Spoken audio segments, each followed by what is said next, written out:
This is called kindness, caring, and love in relationships. Kindness, caring, and love are at the core of our beliefs and our tradition. At times, we at UUCLV are challenged to keep those values strong. And how can we go beyond just voicing these ideas to living them every day? Well, several of the programs at the GA Assembly address these concerns, either directly or indirectly. One of those that was presented actually was there were some additional words that were online. But anyway, this is by Dr. Richard Speck. It was entitled Creating a Responsible Congregation. And as probably many of you know, he's a retired retired Joseph Priestley District of the Unitarian Universalist Association of Congregations.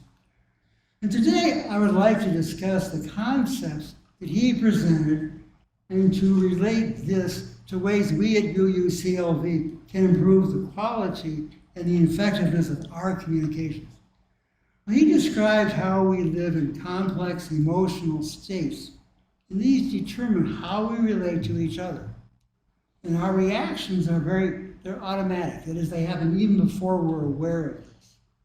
And then we often base our reaction based on the feelings we're having. And the goal that we have, all of us have, is we want to maintain our own comfort level all the time. And we also function within the context of our relationships.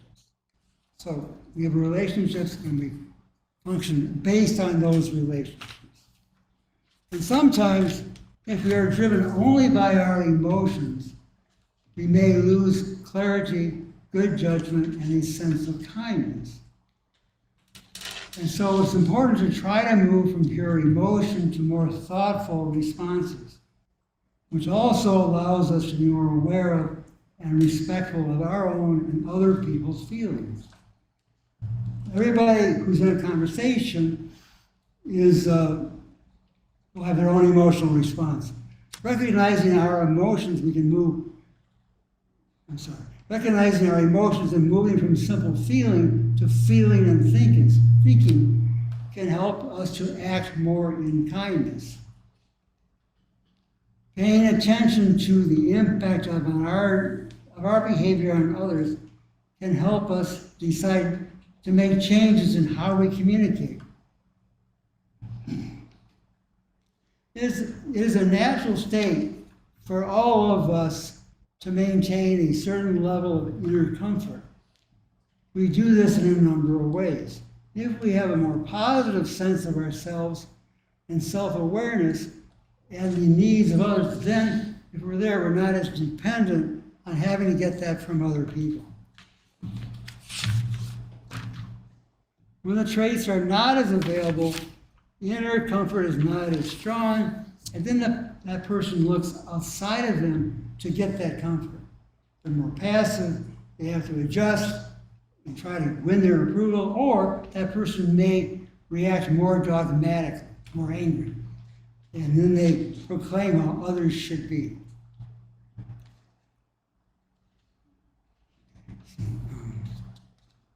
What is important is our need for inner comfort. It's the same, however we manage it. This is true for all of us. I think, giving a personal example, I can think back, I was at a meeting, and different meetings at different times. Anyway, and if I'm feeling more inner comfort and more at peace, then I'm more calm and I can communicate better. If, on the other hand, if I'm more uneasy or unhappy, then I become more anxious and don't say as much.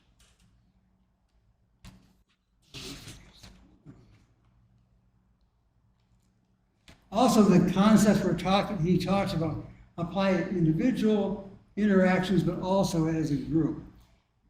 And when there is an increased level of self and awareness in a group, there's a greater opportunity for kindness and a greater opportunity for more effective communication.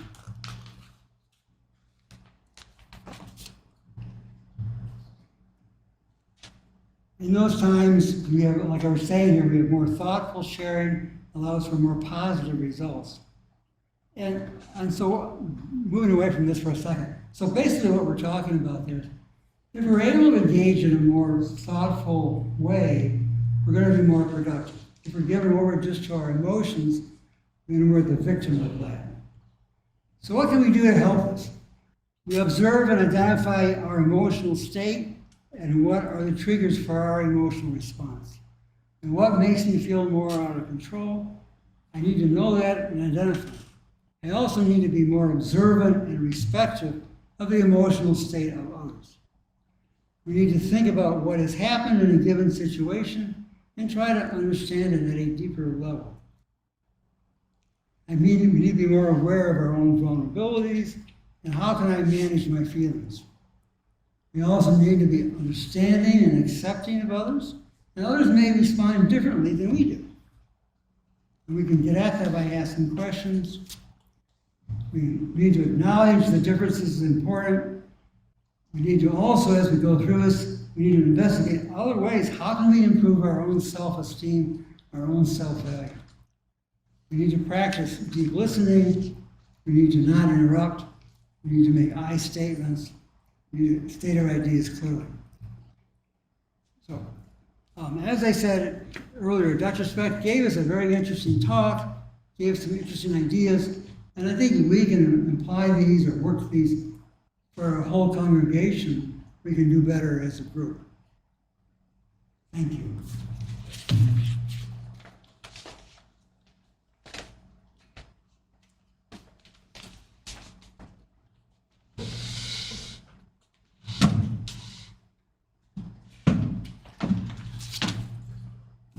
Once, many years ago, I was working under the supervision of a clinical social worker who told me about particular impressions she had developed as a result of her experiences in counseling. She referenced one specific counseling agency, but she indicated that she believed that the phenomena she described to me was pervasive throughout that world. It's a fairly standard practice in such agencies to do some kind of intake assessment of each prospective client to establish a beginning level of understanding, and if done skillfully, to the beginning of a trusting working relationship.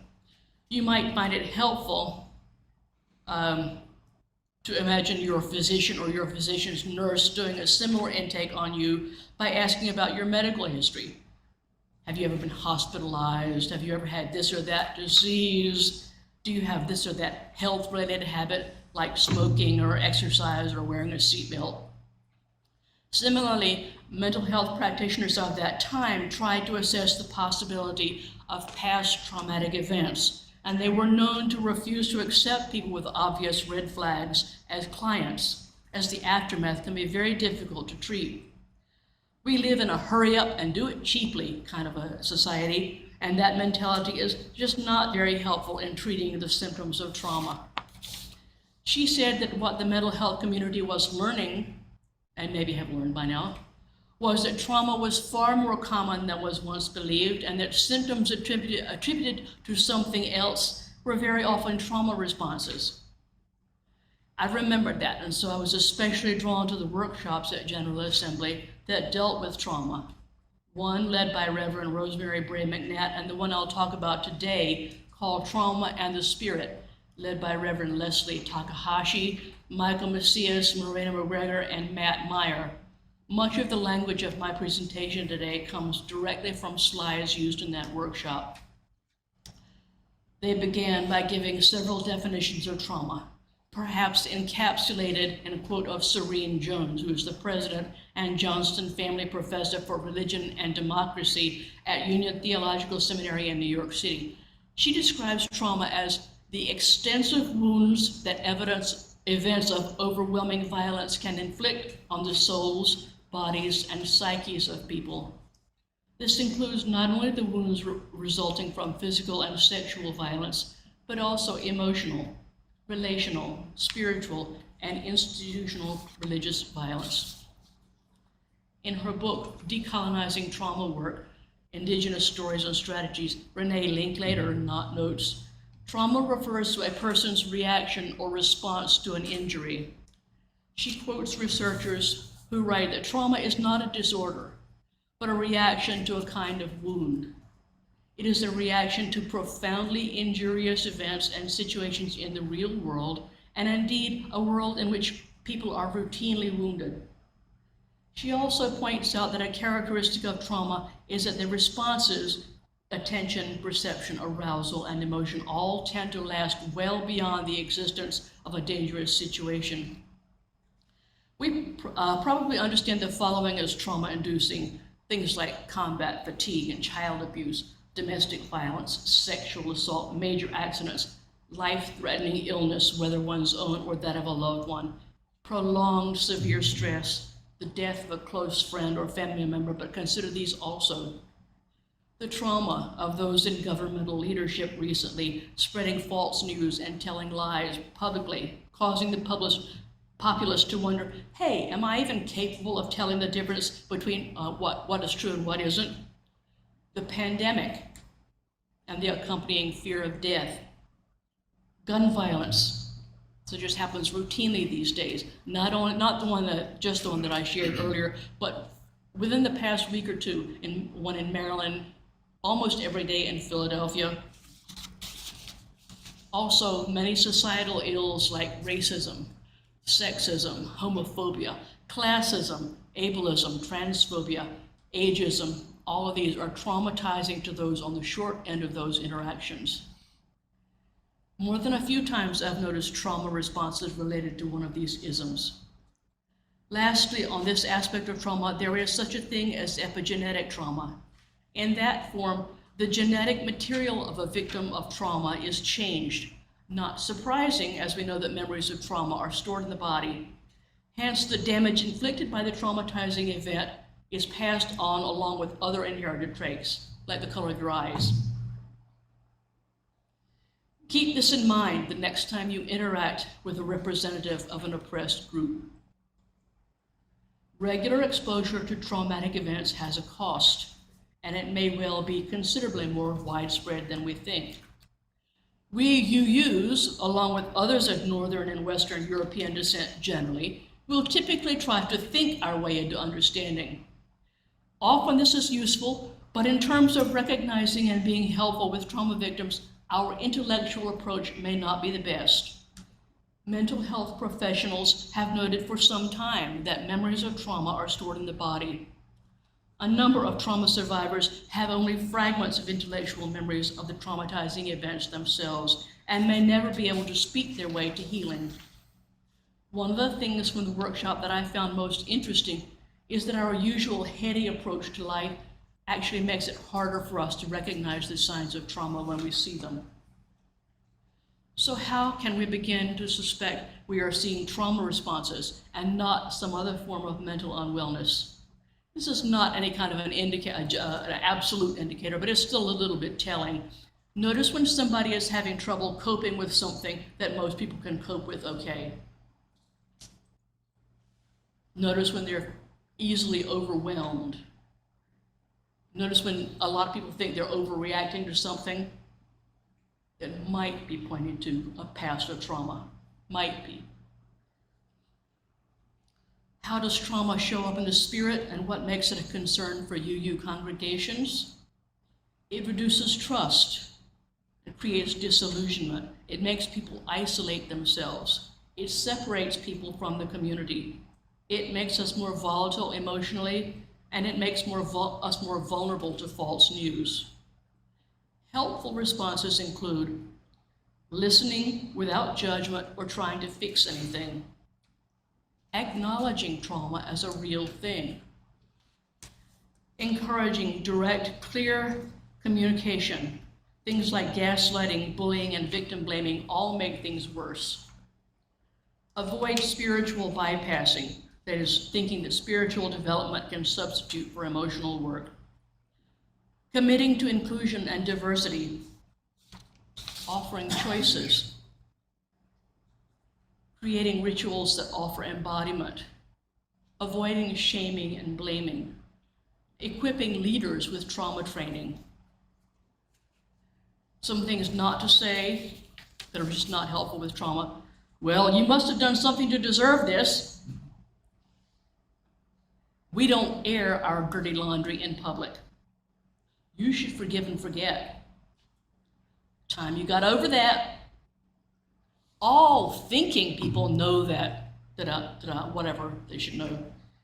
That's not how we do things around here. I believe in the power of positive thinking when it's used as a spiritual bypass. It isn't always. We can become a trauma-aware congregation. This is the finalist's words to a congregation, what they can do. Acknowledge that trauma exists in our world and among us. Know that while our society often doesn't teach us how to deal with the wounding of trauma, we can practice at church. Recognizing that often the people most affected by trauma have particular gifts to offer. Considering the level of impact of messages and programs, like think about how what you're saying is going to have an impact on the people listening to it. Normalize making mistakes and holding each other accountable. Supporting harmed people and naming what would help. Accepting that trauma awareness is the start of trust building. Trauma is a faith matter because it shows up in all the communities we belong to, including in our churches. It shows up in leadership styles, patterns of communication, addictions. You know that alcohol and other drugs are only some of the forms of addiction, right? And in a lessening of our connections to each other. And while the workshop didn't encourage the toxic positivity of spiritual bypassing, toxic positivity, I said the word wrong, it did acknowledge the role that ritual can play in encouraging, strengthening those connections. Suzanne Mithot, from her book, Trauma, Spirit, and Indigenous Healing, writes, becoming fully human is about risking connection. When we emerge from the spirit world at birth, we need to be surrounded by a strong network of relationships based on respect, responsibility, and reciprocity.